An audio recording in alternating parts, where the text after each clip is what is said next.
নমস্কার, চলে এসেছি রোজকারের মতো রান্না নিয়ে। আজকে বানাবো চিংড়ি মাছের রেসিপি। এখানে কি কি নিয়েছি দেখিয়ে দেবো। এখানে ভেন্ডি খুব ভালো করে ধুয়ে কেটে নিয়েছি। এখানে চিংড়ি মাছ খুব ভালো করে পরিষ্কার করে ধুয়ে নিয়েছি। এখানে পেঁয়াজ কেটে নিয়েছি। মশলা বেটে নিচ্ছি, কাঁচা লঙ্কা, শুকনো লঙ্কা, জিরে, কালো সর্ষে, সাদা সর্ষে।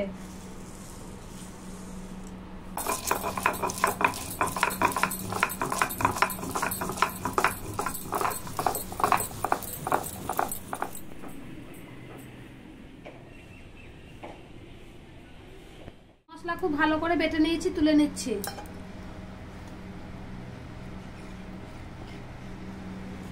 লবণ হলুদ মাখিয়ে নেবো। দিয়ে দিচ্ছি লবণ, দিয়ে দিচ্ছি হলুদ, মাখিয়ে নেব। কড়াই গরম করে নিয়েছি, দিয়ে দিচ্ছি সরষের তেল। কড়াইয়ে তেলটা খুব ভালো করে লাগিয়ে নিচ্ছি। চিংড়ি মাছ ভেজে নেব।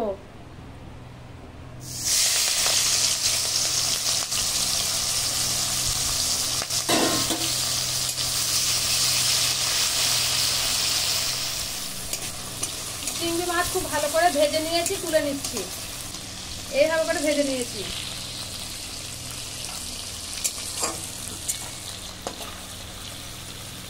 তেলে দিয়ে দিচ্ছি সরষের তেল, দিয়ে দিচ্ছি 5 ফোড়ন। ফোড়নটা খুব ভালো করে ভাজা ভাজা করে নেব। ফোড়ন খুব ভালো করে ভেজে নিয়েছি, দিয়ে দিচ্ছি কেটে রাখা পেঁয়াজ। পেঁয়াজটা হালকা করে নেড়ে দেবো। পেঁয়াজের কাঁচা গন্ধ চলে গেছে। এবার দিয়ে দিচ্ছি ভেন্ডি। ভেন্ডিটি খুব ভালো করে নেড়ে দেবো।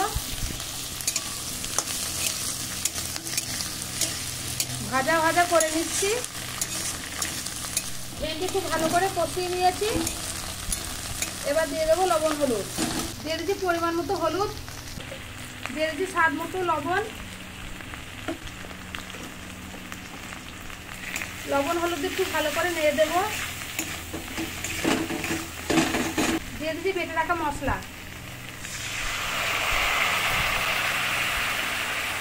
দিয়ে দেবো অল্প একটু জল।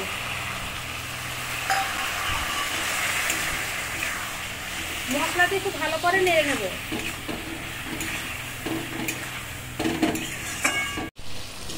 খুব ভালো করে ভেন্ডি কষিয়ে নিয়েছি।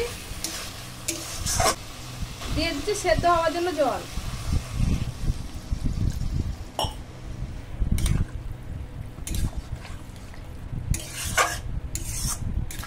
জল দিয়ে খুব ভালো করে নেড়ে দেবো। খুব ভালো করে ভেন্ডির তরকারি ফুটে গেছে। দিয়ে দিচ্ছি ভেজে রাখা চিংড়ি মাছ।